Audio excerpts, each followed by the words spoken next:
bom dia! Estamos aqui mais uma vez com o Mental na Geral, o podcast da Mental One, onde a gente traz saúde mental abordando de uma forma geral, né? Quando eu falo mental na geral, eu sempre imagino aquela torcida, né, a geral do estádio de futebol. Tem ainda o estádio, tem geral no estádio de futebol ainda hoje? Tem.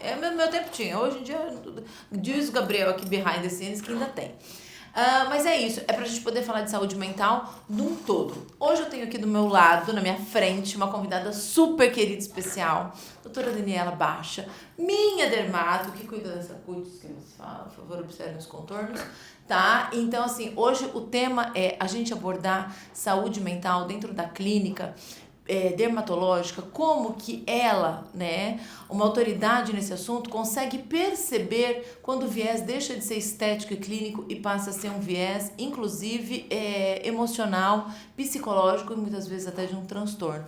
Doutora Daniela, muito bem-vinda, muito bem-vinda mesmo. Um prazer receber você aqui, tá? Doutora Daniela, super dermato. Então, vamos começar. E aí, Dani, conta um pouquinho pra gente como que funciona a prática clínica quando a gente começa a observar que aquela paciente, cliente, não sei como você denomina, deixa de ser uma coisa saudável e começa a caminhar para alguma coisa que a gente vai meio que perder o controle ali quando a gente fala de dermatologia. Tá, hoje, cada vez mais na minha prática clínica, nós vemos pacientes com transtornos dismórficos corporais e também faciais. Ai, que coisa, então, não? É absurdo. Será que são as redes sociais que... Eu acho que principalmente são as redes sociais. E principalmente são os filtros também, que eles vieram com tudo. Diz que agora vai tirar, não vai mais ter filtro, né? A partir de 2025. Você sabe que eu sou atacada nas redes sociais porque eu não uso filtro. E eu faço vídeo, né? Toda hora, quando eu tenho tempo, eu tô falando. E tem gente que me manda no direct. Ora, põe um filtro, a cara não tá boa. Oi? É minha cara, né? Sim. Agora vão tirar os filtros. Agora eu vou tirar os filtros a partir de 2025. E eu percebi que depois, com essa introdução dos filtros, as pessoas elas ficaram muito mais muito mais detalhistas em relação e perfeccionistas em relação à aparência. Até porque aquilo é uma mágica, não? Exatamente. Desculpa, somos normais, gente, temos poros, né? A pele é linda, a pele tá maravilhosa, mas tem poro, tem oleosidade, tem uma espinha ou outra que aparece. É vida? Isso. A pele ela é normal, ela tem poros, ela tem às vezes uma textura um pouco mais irregular. É claro que a gente pode melhorar, mas o que as pessoas elas vêm buscando é uma perfeição que ela não existe. Então eu já cansei de ouvir no consultório, eu quero me parecer assim como esse filtro. E às vezes isso é inalcançável, a gente não consegue. Porque é um veludo, né? Quando você olha assim na internet, a pessoa com filtro, é um veludo, ela não tem pele, ela é quase como um avatar. Exatamente. E aí nós temos que também explicar as expectativas dos procedimentos para os pacientes. Isso também é super importante. Então, alinhar expectativas dos procedimentos, que não vai chegar a essa perfeição que a pessoa ela acha que ela pode atingir. Então, tanto os filtros quanto também famosos, redes sociais, as pessoas... Que os famosos também são gente, né? Por trás daquilo. E eu entendo que assim, que eles abusam e abusam de filtros e maquiagens assim, super mega, que mudam realmente a feição da pessoa, mas o nosso... E Photoshop. E Photoshop, tudo isso, né? Eu já vi fotógrafos famosos, tipo assim, retocando Gisele Bündchen. Sim. Oi, aquela mulher acordando, né, com a cara amassada de ressaca, ela deve ser bonita, né? E sim, eu vi o fotógrafo, não, tem que tirar essas pintinhas, tem que esticar esse pedacinho. Então, quer dizer, a sociedade também coloca isso como sendo uma premissa básica de estar no social? Sim, a sociedade muitas vezes ela acaba sendo cruel.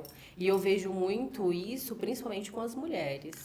Atualmente, muitos homens, mas eu vejo que isso é muito em cima das mulheres. É o padrão de beleza impecável, tanto corporal quanto facial. E isso atinge a pessoa a ponto de realmente mexer com a saúde mental.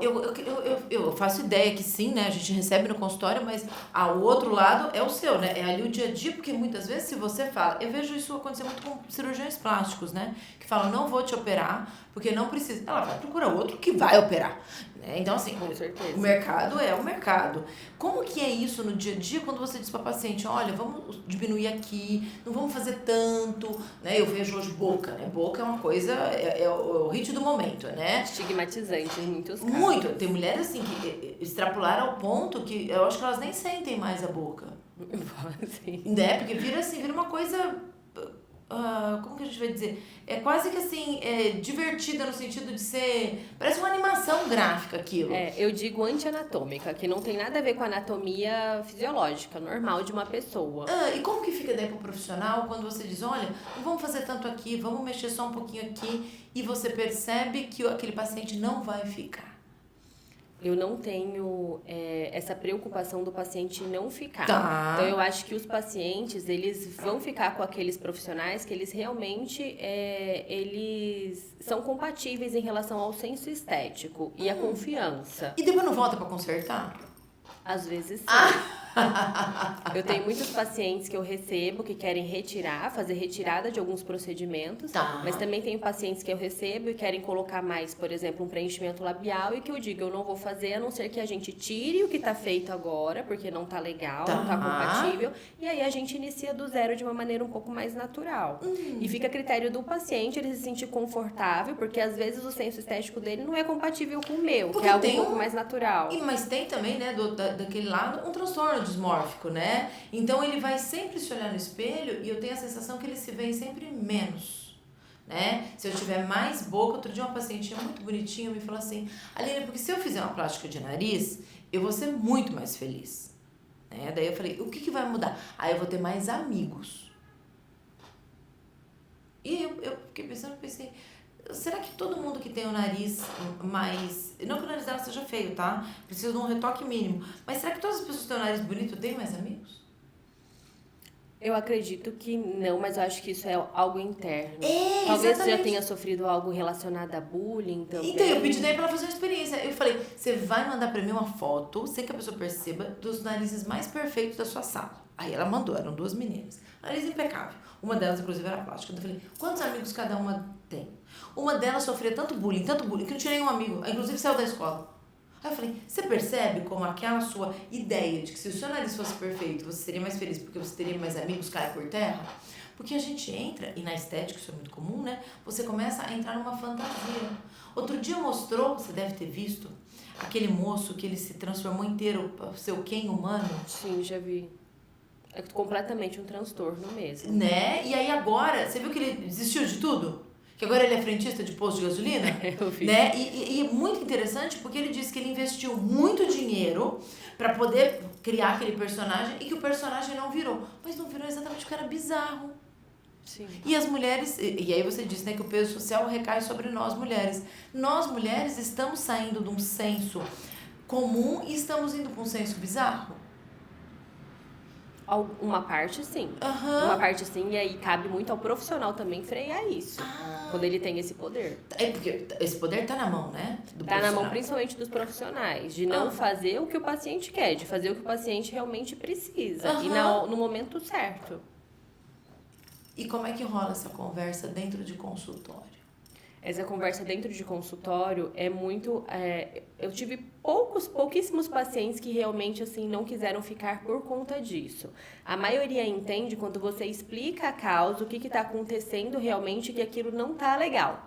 Então é quase que uma, como é que fala? Uma introdução psicológica para poder tirar aquele cara daquela fantasia e colocar ele nos olhos da realidade. Exatamente. Então, mostrar que aquilo não tá legal e que a gente poderia ter um resultado mais harmônico, mais natural. Só que algumas pessoas ainda não estão no momento, ainda não estão abertas a isso. Tá. E outras pessoas, elas já entendem e depois, pode ser que não no mesmo dia, mas depois elas começam a pensar sobre isso e elas vão, realmente, é isso, agora eu acho que eu quero mudar, não quero mais ficar tão artificial, quero ir para um lado mais natural. É porque a gente vê, né, o mercado da estética é um dos mercados que mais faturam no mundo. No Brasil não é diferente, né? E não tem classe social para investimento em estética. Você tem desde da clínica lá do bairro até dermatologistas topíssimos como você e cirurgias plásticas e tudo isso vem evoluindo e escalando, né? Porque eu faço um preenchimento, daí minha amiga fala, mas o meu médico deu uma puxadinha aqui. Eu tô com uma conhecida que ela está praticamente uma oriental. as pessoas acabam se perdendo nesse meio do caminho. Às vezes fica uma situação complicada para o profissional, porque ao mesmo tempo que ele quer realmente que aquele paciente ele fique satisfeito, ele sabe que aquela expectativa talvez não seja completamente alcançada. E o paciente precisa saber disso em primeiro lugar. Essa expectativa, ela é irreal. A gente vai chegar até aqui. É até aqui que eu consigo chegar. Tá? Tudo bem para você? Porque alinhar as expectativas eu acho que faz parte de todo contrato de trabalho, né? Com certeza. Principalmente quando a gente está lidando com uma coisa que é o nosso, como fala, a nossa apresentação. Como que eu vou me relacionar com o mundo? Eu vou me relacionar com o mundo com a minha aparência. Tudo bem? Sim. Né? Quando eu não alinho isso, eu vou para um lugar onde nada vai ser bom. Sim. Né? Eu tô com uma paciente muito interessante que ela está no processo de divórcio. E ela chegou no consultório e falou assim, marquei um cirurgião plástico. Eu falei, por quê? Não, porque eu quero limpar tudo, eu vou pôr peito, eu vou fazer, eu vou acontecer. E daí eu falei, qual é a base?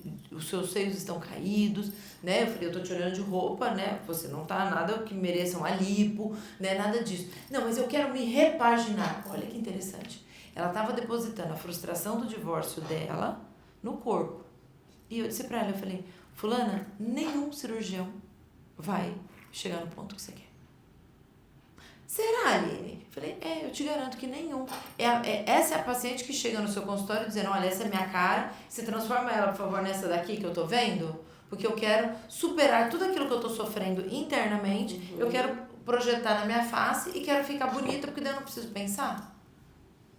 Sim. Que coisa, não? É algo que vem acontecendo cada vez mais. Sim, ainda mais a gente estando nas redes sociais e as pessoas procuram a gente exatamente porque a gente está nas redes, vem todo tipo de gente. Não tem aquele paciente que se acompanha há muito tempo, é um paciente que já te conhece, sabe o seu esquema de trabalho. Ele já está educado. Educado, exatamente, né? Eu chego, você sempre quer menos, né? Não, vamos fazer só isso aqui, daqui tanto tempo a gente faz só esse pedacinho, faz aquele, faz o outro. Agora, um paciente que vem de uma rede social, assim, de imediato, ele já chega querendo tudo? Depende muito. Hoje, nas minhas redes sociais, por exemplo, eu tento cada vez mais prezar por essa educação do meu paciente. Tanto é que meus últimos posts agora, eles foram relacionados a suavizar os sinais do tempo. Que a gente não tem como apagar os sinais do tempo. Se a gente estiver vivo, a gente envelhece, não Exatamente. É isso? Só pode envelhecer, você morreu. Todo mundo vai envelhecer. Então, o foco é suavizar. Não é apagar por completo, porque a gente não conseguiria isso. E se alguém te prometer isso, vai ficar um resultado muito artificial. Entendeu? E não dá, né? Porque você estica a cara, o pescoço mostra. Você estica o pescoço, a orelha vai parar aqui atrás. Como é que faz tudo isso? Não tem como. Então, eu sempre tento educar ao máximo o meu paciente antes dele chegar. Hoje, a maioria dos meus pacientes, eles vêm das redes sociais. Isso. Só que são pacientes que eles já são compatíveis um pouco mais com o meu senso estético. Então, eles já chegam querendo resultados mais naturais, suavizar. Eles já me viram ali falando bastante, já se conectaram comigo para depois vir até mim. Tá, porque, de verdade, envelhecer é um privilégio. De todo mundo. Você Deus não quer? quiser. Né? Você não quer envelhecer feito um maracujá de gaveta, jogado lá, todo enrugado e ferrado. Mas assim, a gente não vai poder apagar tudo isso. Não tem como. Absolutamente, eu imagino que assim, que o suavizar seja envelhecer com qualidade. Envelhecer com qualidade, acho que você estando na sua melhor versão, se sentindo bem com você mesma, mas não você tendo 50 anos, querendo estar com uma aparência de 20. Tá. Né? A gente consegue ter 50 anos hoje e aparentar 45, Tá. né? Aparentar assim, ser um pouco mais jovem, uma textura de pele boa, ter uma os coisa cuidados mais fresh. dia. Isso, tipo, essa pessoa é bonita, ela é bela, né? E É a pessoa cuidada. Cuidada, ela se cuida. Mas não tem como você querer tirar 20 anos ali. E tem alguns pacientes que eles têm indicação cirúrgica. Sim, porque daí foge ao teu estudo ali, né? Ao seu dia a dia. Foge. Então tem pacientes, por exemplo, a gente tem 2 grupos de pacientes. Um grupo de pacientes que começaram a se cuidar muito cedo e eles vão fazendo esses cuidados preventivamente e aí a gente vai mantendo. Você retarda, né, uma intervenção cirúrgica. A gente vai retardando esses sinais do tempo e tem pacientes que, por exemplo, com 60, 70 anos nunca fizeram nada. Vixe. E aí, às vezes, eles querem um resultado, uma expectativa ali real. A gente tem que alinhar essas expectativas. Radiesse não vai mudar o seu rosto, certo? Não, a gente vai ter que, às vezes, ir para uma abordagem mais cirúrgica. E aí tem uma equipe multidisciplinar, Dani, que trabalha junto com você nisso? Quando tem uma indicação de uma cirurgia, a Dani já tem ali uma galera que ela indica? Como é que faz? Eu tenho profissionais que eu indico, mas eu sempre sou muito sincera em relação à indicação. Porque eu não vou conseguir suprir toda aquela demanda, mas que a pessoa ficaria mais satisfeita, mais feliz se ela realmente pudesse melhorar de uma forma um pouco mais invasiva, que seria com a cirurgia. Tá, e depois de uma cirurgia você volta pra cuidar de qualidade de pele? Manter, né? Porque a cirurgia também não é pra sempre. Ah, é verdade. Porque né? a gente continua envelhecendo. Isso, se continuar vivo, Continua envelhecendo. o processo segue, porque vai oxidando células, vai perdendo colágeno. Sim, é igual cirurgia de pálpebra. Hoje muita gente realiza cirurgia para tirar o excesso da pálpebra e eu acho ótimo, muitas pessoas têm realmente indicação. Só que se depois não continua cuidando, você vai perdendo aquela cirurgia. Então você tem que ir mantendo. Ah, e aí o trabalho dermatológico faz todo esse trabalho, essa manutenção dessa cirurgia, para que ela tenha uma durabilidade muito maior. Dani, você, apesar de ser muito jovem, você já foi adolescente. E a gente vê na adolescência muitos problemas psicológicos voltados para isso. Foi a pacientinha que eu te disse que se ela tivesse um nariz perfeito, ela teria muito mais amigos. A Dani já teve na vida dela pessoal algum exemplo que você relaciona uma ausência de saúde mental? Já, minha adolescência inteira. Jura? Vamos lá. Eu sempre tive muita acne. Então, assim, eu era aquela pessoa que com 10, 11 anos, eu já tava, assim, absurdamente maquiada. E eu sofria bullying por causa disso. Sim, porque a gente era choquito. Eu também tinha acne, tá? Eu tomei Rocutan. Abençoado Rocutan. Eu também, tomei várias vezes. Tá. Então, eu já ia muito maquiada, mesmo sendo muito jovem. E as pessoas tiravam sarro, porque que não era natural dessa maneira. Só que, às vezes, isso é um esconderijo para aquela pessoa. Sim. E quando isso pega na nossa saúde mental, muitas vezes acaba interferindo, não as outras pessoas na gente de eu não vou ter amigos, mas você acaba se fechando um pouco mais. Sim, eu tenho que me proteger, né, para que eu não sofra insultos. Mas olha que interessante. A partir do momento que a gente começa a adolescer, os nossos hormônios entram, né, num desequilíbrio puro e completo. Eu viro e falo, gente, adolescente é bicho que tem que ser enjaulado, porque é muito hormônio acontecendo. E sim, né, 90% tem acne. Muita gente. Né? Ou será que na sua sala, na sua adolescência, você era a única que tinha acne? Eu tinha outras pessoas que tinham, mas a minha, eu achava que era pior, eu achava que era mais grave. E quanto mais a gente tampa, mais ela inflama, porque você daí vai fechando os poros, aquilo vai respirando e vira um caos. Só vai inflamando, né? Isso. E eu não fazia os cuidados tão adequados, e o adolescente também é muito imediatista. Sim, meu filho tem acne, tá? O Pedro vai fazer 14 anos, né? Aí eu falei pra ele, filho, passa essa pomadinha, né? Aí, olha que cena, a cena que você tá me dando, tá? Passou, daí 5 meses, ô mãe, aqui ó, passei, não mudou nada. Eu falei, meu filho, não vai mudar, né? Você tem que usar hoje, amanhã, depois e depois. Nossa, mas que saco! Exatamente. E às vezes o adolescente ele não tá ainda pronto para fazer aquele tratamento de às vezes um ano, de meses, né? Que é essa constância. Então, para mim só mudou depois que eu amadureci nessa parte e que eu entendi que esse tratamento ele era constante. É eterno, né? Porque tem aí o que você trouxe, né? Uma constituição de pele que de repente favorece, é isso. Eu tenho acne até hoje, você sabe disso. Eu tenho uma estrutura de pele que é uma pele mais, como fala? Mais oleosa. Então, tudo isso vai fazer com que a gente tenha isso e... É aquela velha história, né? Rocutan salva a vida. Mas até pra você... Quer dizer, salva a pele. Até pra você fazer o uso do Rocutan, você precisa ter uma consciência, né? Porque é um remédio perigosíssimo, com muitos efeitos colaterais e que eu vejo que a galera de 12, 13 não tem condições de tomar um remédio desse. A pessoa tem que estar com a saúde mental em dia para fazer o uso do medicamento. Exatamente, né? E aí, quer dizer, embola tudo vira um horror, aí eu vou lá, meto um monte de base na minha cara e vou pra escola assim. E acho que tá tudo bem. E aí eu não converso com as minhas amigas, eu perco todo o meu rol social, porque eu quero esconder as minhas espinhas. É isso. Eu acho que falta o tratamento, entender que esse tratamento ele é constante e começar realmente do zero. E cada passo de uma vez. Tá. No meu caso, isso alterava um pouco meus relacionamentos também, porque eu não queria ficar sem maquiagem em nenhum momento. Então, tanto de uma viagem, de dormir no quarto com outras amigas, com outras pessoas, eu não queria, porque eu não queria tirar maquiagem. Então, diversas vezes eu dormia de maquiagem porque eu não queria que ninguém me visse daquela maneira. Isso só foi melhorando com o tempo, mas foi algo que abalou bastante toda a minha adolescência. Eu imagino, porque abala sim, né? Nós falamos do envelhecer, falamos da juventude e agora eu vou falar das crianças. Você deve ter acompanhado, falando exatamente do tal do skincare, que as crianças hoje de 8, 9, 10, 11 anos, elas são as grandes consumidoras, né, de produtos de skincare.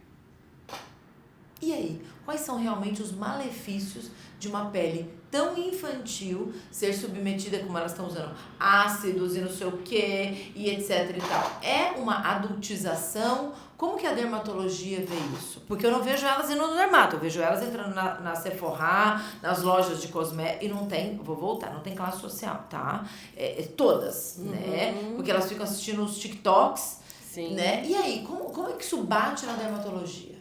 Isso pode causar diversos transtornos para a pele. Então, Tá. desde uma inflamação até uma dermatite, uma alergia, porque os produtos atualmente, eles têm muitos ativos, conservantes. Então, cada pele vai reagir de uma maneira. E a pele da criança, ela realmente é um pouco mais sensível. Bem mais, né? E ela tá indo em formação? Sim, é uma pele mais sensível que não suporta muitas vezes esses ácidos fortes e outros produtos.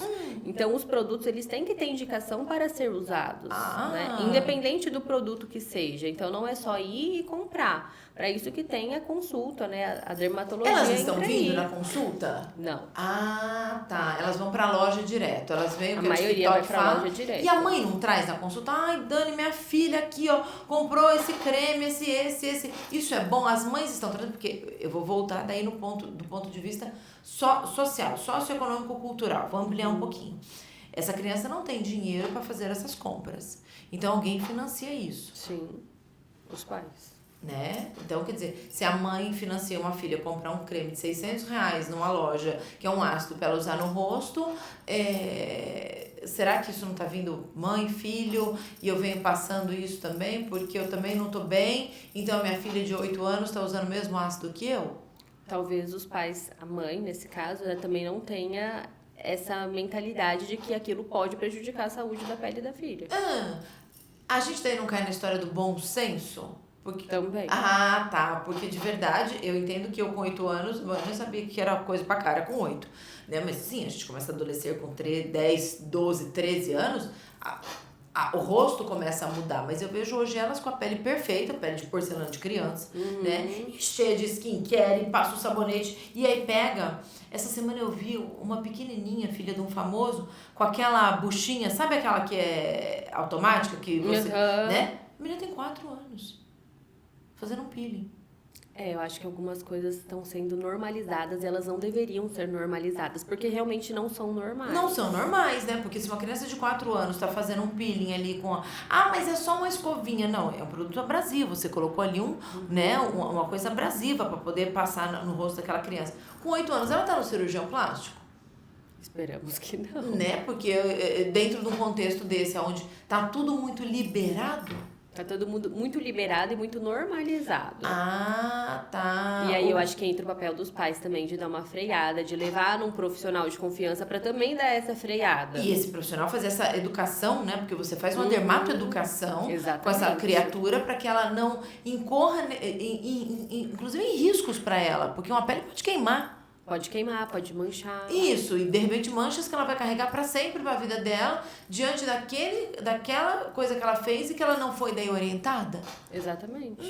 Então, mães, por favor, né, já que sua filha é uma autoconsumidora de produtos de beleza, antes dela ser consumida enlouquecidamente, usando seus potes, né, que ela Passar em consulta. Passar em consulta, até pro profissional poder entender aquilo e muitas vezes direcionar para um atendimento psicológico. Entender o que está acontecendo, passar, assim, se for o caso, os produtos adequados para aquela faixa etária, para aquele tipo de pele, e também, se tiver a parte psicológica, já iniciar. Já enquanto iniciar, antes. né? Porque eu não vejo, a não ser que tenha alguma doença, algum produto que seja indicado para uma criança de 8 anos. Não, atualmente Né? não Geralmente é temos. o shampoo que usa na cabeça, lava o rosto e desce a vida, né? É a lavagem do rosto com sabonete. Isso. É, assim, tá ótimo. E não precisa de tônico, e não precisa, Não precisa. de nada dessa parafernália. Não precisa. Mas, eu vou voltar a frisar, né? Eu acho isso de suma importância, eu acho isso inclusive de um problema de saúde pública. Né? Cada vez mais está sendo. Cada vez mais, porque eu vou daí buscando esse ideal, que ele nunca vai chegar, porque você está em plena formação da sua pele, e aí você vai, inclusive, envelhecer mais cedo.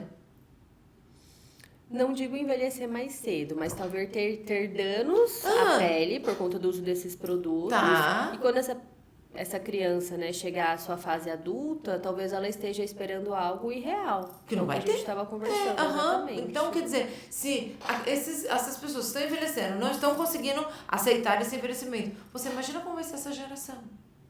Quando realmente estiver envelhecendo. Exatamente, né? Nós vamos ter aí uma não aceitação da passagem do tempo. Aí talvez seja a paciente que vai desenvolver esse transtorno dismórfico facial. Né, da sua própria imagem e levar danos. Sim, que coisa, não? Bom, eu espero de verdade que as pessoas tenham, gente, aquilo que a Dani falou, um pouco mais de bom senso. E eu costumo dizer que bom senso é um dos termos mais elásticos da face da Terra, né? Porque todo mundo acha que tem, né? Só que o bom senso, ele fala de um lugar muito equilibrado. Ele fala de um lugar onde a gente quer ver o pós. E aí eu tenho que tirar toda a ansiedade. Porque a ansiedade que me fala de imediatismo, não? Sim. Quando eu tô ansioso, eu quero aquilo pra ontem. E o que eu quero pra ontem é o quê? Uma intervenção que eu saio do dermato, olha, já mudou. Sim. E não vai ser assim. As intervenções, as mais, como é que eu não vou falar as mais usadas, mas as que trazem o melhor resultado a médio e longo prazo, você não vai ver o resultado dela no consultório? Sim, nós temos os procedimentos que nós conseguimos ver um resultado imediato. Que é o Botox. Não é Botox, né? Porque o Botox demora 3, 4, 5 É, o Botox e os preenchedores. Isso. Que eles são usados na maioria dos casos. Só que também do outro lado nós temos que estimular o colágeno, melhorar o envelhecimento, melhorando a causa. E aí isso leva um tempo. Então o povo tem que ter o quê? Uma coisa que chama paciência. Para poder ver tudo isso acontecer e ver a melhora gradual da sua pele, do seu corpo, né? Porque o dermato também cuida de corpo, né? Do corpo. A gente está vendo hoje, Dani, eu quero trabalhar um pouquinho nesse assunto, muitas mulheres com problemas de queda de cabelo. Qualidade de fio de cabelo. É da Covid? É do estresse? Como é que a dermatologia está enxergando isso hoje? Primeiro que tem diversas causas, Tá. né? Então hoje, assim, quando a gente fala de queda de cabelo por Covid, nós temos um eflúvio telógeno agudo ali, que pode ser pelo Covid, é uma infecção, por uma infecção ali. Então pode ser pelo Covid, pode ser da dengue. Ultimamente eu tenho recebido muito pós-dengue. Muita gente pegou dengue, então pós-dengue. Cai cabelo. Cai cabelo. Então é como se aquela infecção, às vezes por vacina, às vezes por um estresse, às vezes por perder, por exemplo, um ente querido, ter aquele período mais de estresse, geralmente o ciclo do cabelo ele se encurta nesse período. E aí essa queda começa 3 meses depois. Muitas vezes eu até esqueci, né? Porque é tanta Às coisa. vezes até esqueceu. Do nada meu cabelo caiu. Não, sua mãe morreu faz 3 meses. 3 Isso. meses. E aí você começa a ter essa queda, e essa queda que a gente chama de eflúvio telógeno agudo, ela tende a ser autolimitada.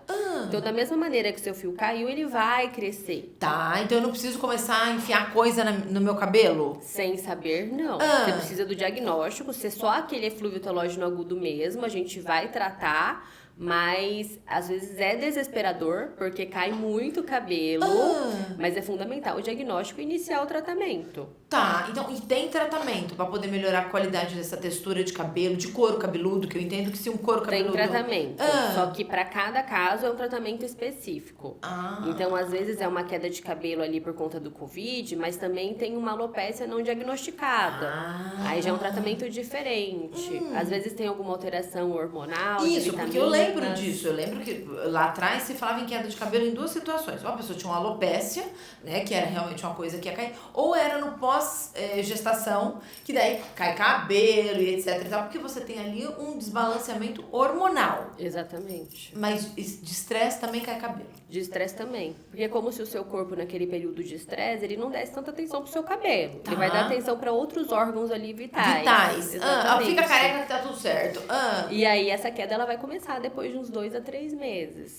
Então, é importante o papel do profissional de tá tudo bem, diagnosticar e acompanhar esse paciente, porque se for só esse eflúvio passageiro, esse eflúvio agudo, isso vai suavizar, mas também requer a paciência e o acompanhamento profissional. Tá, porque eu tenho várias amigas com problema, já vai lá, mete um mega hair na cabeça e coloca... Falo, gente, mas você tá colocando mais coisa quando você tinha que estar com o negócio mais livre possível para poder fazer um tratamento? Sem nem saber. Sem nem saber também isso. Acontece que assim, você tem blogueiro em todas as partes indicando produto de cabelo, produto pra mancha. Isso. E as pessoas, elas acham que aquilo é o tratamento, sem nem saber o que tá acontecendo. Então hoje muitas pessoas já chegam usando o que a blogueira indicou. Porque parece que os blogueiros, eles viraram profissionais da saúde, né? E eles sabem de tudo, eles indicam as melhores coisas. Então, isso também é algo que eu acho muito ruim atualmente. Né? Eu percebo, Dani, um mix das pessoas querendo entender um pouco de tudo, né? E eu sempre digo, quando eu quero entender um pouco de tudo, eu não entendo nada de coisa nenhuma, né? Porque eu fico sempre no superficial de tudo. E os dermatos sofrem pancadas hoje, porque vocês estudam uma faculdade inteira, uma residência inteira em dermatologia, e aí o cara é dentista, né? Ou ele é biomédico, ou ele é esteta, e ele se acha no direito de fazer o mesmo trabalho que você. Sim, é algo que sofremos bastante hoje em dia também. E eu faço ideia, porque eu uma vez me submeti a uma dentista que ela acabou com a minha cara. Eu fiquei 9 meses, assim, ó. Faça chuva, faça sol, essa era a minha feição. Ali, você tá feliz? É um enterro. Mas é assim que eu vou seguir. Eu fiquei travada. Ela me travou, não sei o que ela colocou na minha cara, porque ela também não explicou. E eu, múmia que sou também, não perguntei. Não, porque ela é ótima, viu? Olha, ela é ótima, vai lá, tá? E eu fiquei travada 9 meses, com, assim... E depois desse dia, eu nunca mais me submeti. Por quê? Eu sempre digo, gente, você vai construir uma casa, você vai chamar um advogado para subir as paredes? Não, você quer cuidar da tua pele, você quer uma questão de manutenção, uma questão de melhora, você vai para quê? Para um dermatologista. Sim. Até porque, como é que eu vou te falar? Por uma questão de responsabilidade civil, um dermatologista responde pelo que ele faz. O dentista responde, o esteta responde, o biomédico responde. Eles deveriam responder também pelos seus atos. Mas daí, no seu caso, você ficou com a afeição um pouco mais travada. Mas em outros casos, como recentemente, teve a morte pelo pirindifenol. Sim, né? Quer dizer, e eu tô falando de uma pessoa que nem tinha formação alguma. E eu aplico uma coisa que leva a um óbito. Às vezes, o que eu penso sobre isso é que o profissional que muito ele faz, que muito ele acha que não tem problema nenhum, é porque ele não sabe o que ele tá fazendo. Isso, porque tem riscos ali envolvidos. Tudo tem risco. Tudo tem risco. Tanto tem risco que o rapaz morreu. Sim. Que coisa, não? O mix das profissões, principalmente ligado a isso, que é o que a gente diz, de beleza, de estar bem, etc e tal, é o que você falou. Hoje toda blogueira virou autoridade para poder falar sobre isso. Sim, em toda a esquina hoje você faz o botox, você faz o preenchimento, você faz os procedimentos. E às vezes as pessoas, eu acho que esses casos que foram óbito, por exemplo, o pirindifenol, eles têm que realmente ser trazidos com muita intensidade, para que as pessoas elas realmente entendam que não é algo simples. Né? Que é sobre a saúde. Eu te garanto que as pessoas continuam fazendo. Continuam. Não vai ser a primeira e nem a última vez. Isso, e ela se expõe a esses riscos e aí entra um lugar de uma ignorância velada, né? Que é um fator psicológico, né? Quando eu não estou implicado naquilo, eu não sabia, a culpa é dela. Sim. Exatamente, tem isso. Quer dizer, né? Você vê um cara ali nas redes sociais.